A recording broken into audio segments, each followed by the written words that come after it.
Keeping score on the whiteboard is one of the more creative ways Kim Caldwell is holding her Lady Vols accountable. And if she ever thought she was being too tough of a coach, well, hearing stories of Rick Barnes' version of tough coaching lets her know she's on the right track. And how is this whiteboard helping her implement her system? And Rick Barnes, yeah, this might be his most versatile team in 2025.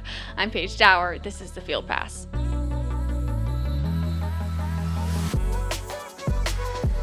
And it's fun, to be honest with you, because he allows you to do some things that maybe we haven't done in the past. Coming up later, we'll talk about the player that Rick Barnes is describing in that soundbite. But right now, preseason practice has officially begun for Rick Barnes and for Kim Caldwell's teams. And of course, with a new season comes a new team, and that couldn't be more true for Kim Caldwell, who's now just been with the program for a few months, dating back to when she was announced as head coach in April. She's now had a few months to really implement her new system, which by now most of us know is that up-tempo offense, pressure defense. Well, now that we're in preseason, how has the team really been developing up until this point? She says they've come along nicely. We hear from the players and they're adjusting well, especially when it comes to that conditioning and all of the extra running that they're doing. And if you recall to a previous episode we had, they do a lot of running in Kim Caldwell's practices. But as she's getting ready to, show them the system that she wants to run, this positionless basketball that she's talked so much about since April, she says there's never really like this grace period when she came to Rocky Top. It was more so trial by fire. We didn't really give them a lot of time to ease into it. We kind of just dropped them into a boiling pot, if you will. And so we're going longer now because we're in longer hours. We have more stuff in, but for the most part, they've been going hard since they got here. We're all honestly getting more comfortable. Like when we first got here, we knew what to expect, but also we didn't know what to expect. But we're getting in better shape. And an aspect of this boiling pot environment Kim Caldwell has created when it comes to holding her Lady Vols accountable. It all comes down to two assistants with an expo marker and a whiteboard. And each time a player commits a foul, doesn't box out, or simply makes a mistake, they get a tally by their name. And this isn't on a whiteboard that's in private and revealed later. In fact, it's the exact opposite. It's updated live on the sideline for everyone to see. And sometimes we'll have a consequence, sometimes we'll just use it as a teaching point, but just making sure that they're self-aware.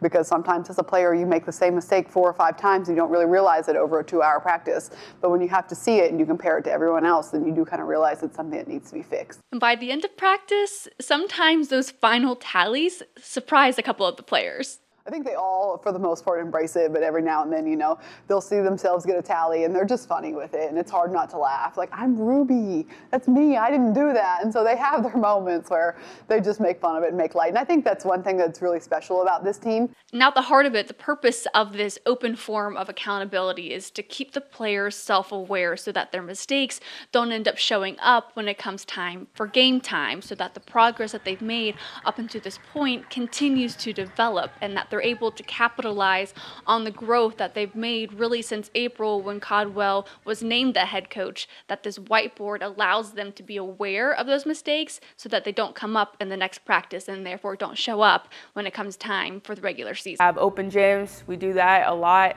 on our off time. We get in the gym together and we work with different coaches, and we also try and get in with one another, whether that's doing a lot of one-on-one in practices, 2-on-2, 3-on-3, and just really clicking and seeing where people's strong suits are on the court. Now, this whiteboard is actually something Caldwell has implemented in every single one of her stops. And if you can recall back to, a month or so ago when I asked Kim Caldwell, how special is it being with this team? How have you enjoyed being on Rocky Top? And she said it was a luxury. Part of that luxury is seeing the way that the team is also responding to the whiteboard, that even in the midst of competition and competing in practices, they're actually still able to kind of cut up and have fun with the concept of this whiteboard. We'll get creative with it sometimes. If you complain about the whiteboard, we'll give you a tally. We just make it our own. And if there's any doubt that, she should have brought it to Tennessee, she's actually been able to reinforce that it was a good idea after having, a few conversations with her husband, Justin, specifically because he's actually on the support staff for Rick Barnes. And so he's around the team constantly and shares some of those experiences and stories with his wife, Kim. And that's reinforced that this idea of her tough coaching is actually the right way to go. Other people are holding a standard as well, and from everything I have heard about Coach Barnes, his standard is elite, and he'll never waver from that. I'm a little bit different on that end, where I will let them play through mistakes, but it just really confirms that, all right, like, he's a Hall of Fame coach, he made it to the Elite Eight, he's right next door, like, we're all right. Of course, that helps to reinforce that tough coaching is still in. In fact, that tough coaching is actually why one of Tennessee's transfer, Igor Milicic, actually chose to play for Coach Rick Barnes. Now, you can call it the Dalton Connect effect when you look at all the college basketball players who have been influenced to transfer to Rick Barnes as volunteers, though it wouldn't be the whole story. The transfer of Connect a season ago did become one of the best stories in college basketball, but his rise to stardom in his only season on Rocky Top wasn't without relentless work and an element of surprise.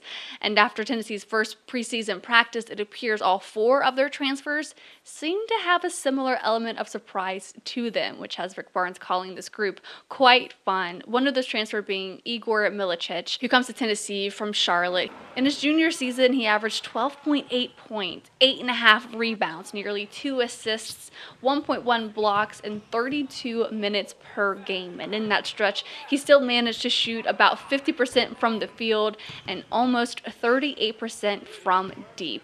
And with that degree of efficiency, Barnes and company are looking to play Igor in a number of different positions. And it's fun, to be honest with you, because he allows you to do some things that maybe we haven't done in the past. And he's gotten better with a lot of things. And when I think about one thing that we didn't know, he's a consistent rebounder, which we didn't know that, especially offensively. And he's very unselfish. And when you got a guy with that versatility and with a mindset that he has of being unselfish, it's fun to have because you can just mix things up with him. Now, being utilized as one of those versatile players, kind of a chameleon on the court where you can fill in any spot that you're needed, first requires a lot of trust from Rick Barnes to believe that you're capable of being a player that can do that. It also comes with a lot of tough coaching. Unfortunately for Milicic, that was actually one of the selling points and why he decided to come to Tennessee. I'm pretty good with it. I don't really get mad at him. I get mad at myself when I mess up, and he sees a little detail. I get mad at myself, but usually, he tells me something. I'm like, all right, I'll do better next time, And even though Milicic was anticipating and almost kind of looking forward to this tough coaching from Rick Barnes, the degree and level of that tough coaching and the frequency in which he delivered on the promise of tough coaching still took a little bit of adjustment. How intense practice gets, how hard everybody plays, how hard coach is on everything, how perfect he wants everything to be. And it's been new for me, but now I'm used to it. Part of that coaching is building up depth behind Zakai Ziegler at the point guard position. From Bishop Boswell, who took most of the reps while Ziegler was limited at summer workouts, Barnes wants depth and rotation there. It's also a position Milicic has plenty of experience and actually is looking forward to having opportunities to bring the ball out. I mean, it's one of the things that he wants me to do. So, get the rebound and push it. I'm good with that. I played like that all my time in Europe, and then when I got to the States, that kind of faded away. But now he wants me to bring it back into the picture, and I'm happy with it. Another transfer we heard from during the Vols' preseason practice was Felix Okpara, who transfers in from Ohio State. There he averaged about 6.5 points a game, 6.5 rebounds, 2.3 blocks, and he also finished with a shooting percentage from the field at 58.6%. And maybe even more impressively for the defensive-minded forward, he also is tied for 8th most single-season blocks in school history at OSU with 83. Those efforts also saw him as one of only 2 Division I players to record at least 60-plus blocks in a single season and recording at least 1 in every appearance.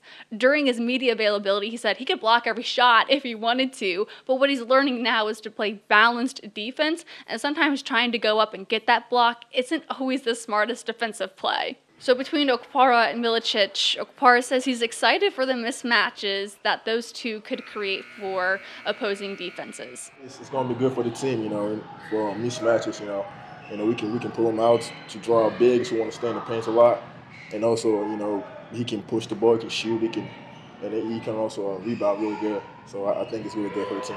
Now, this aggressive style of play, it speaks to one, Jemai Meshack, who was consistently one of the best defenders for Tennessee a year ago, from the rebounds to blocks and steals. Going up against Meshack in practice has Felix quite excited. Meshack is he's a dog for sure. He makes us better. You know, one time coach put him as the 5 in practice, just to see how he can bang with me. It was fun. What was fun about that? How physically he plays. He ain't gonna give up. That's for sure. But of course, the only way to determine if this Dalton Connect effect will translate itself into production on the court during game time, Rick Barnes says that you can only determine that through trial and error. We'll always do is not put anybody in a box when they first get here. We're going to make sure that they understand that we want to see them grow in every area, and the only way we can do that is to throw a lot at them and give them a chance to show us what all they can do, and oftentimes, more times than not, we're surprised. Well, thank you all for watching. I hope you enjoyed this Tennessee basketball edition. If it's something that you liked in a midweek kind of episode, I will definitely try to make it an effort to do that on Wednesdays moving forward up until, of course, when the seasons actually kick off. So if you like this content, you want to see more of it, whether Lady Balls or Vols on a Wednesday, maybe or a Thursday, let me know. But it's definitely something I'll try to continue as the season progresses, just so we've got something going on each week. But again, thank you all so much for supporting me, for liking and engaging with the content. Please be sure to subscribe so I can continue to deliver you all this product as well. But until then, I'll talk to you guys Friday when I'm with Jimmy Himes and we have our one final last keys to the game as the Vols go on the road to take on the Arkansas Razorbacks, which could end up being a dangerous game, but we shall see. I'll talk to you guys on Friday.